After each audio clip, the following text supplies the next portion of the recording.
everyone, I'm Erin. I am a first semester student in Concordia's Family Nurse Practitioner program.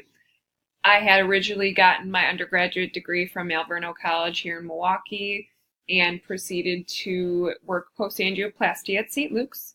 Fairly quickly, I realized that the inpatient setting wasn't quite for me. I feel like I wasn't quite reaching patients that way that I wanted to.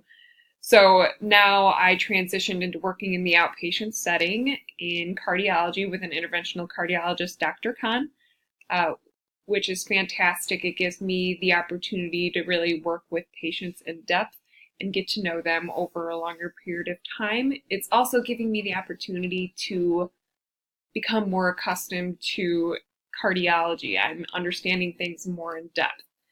And it also made me realize that I would prefer to work with patients over a longer period of time rather than just seeing them in the hospital setting and then saying bye. So that's why I decided to go the family nurse practitioner route. And I look forward to working with you all throughout this program. I'm sure we'll be in a lot of the same classes. And I'm sure we'll talk with you soon. Thanks, guys.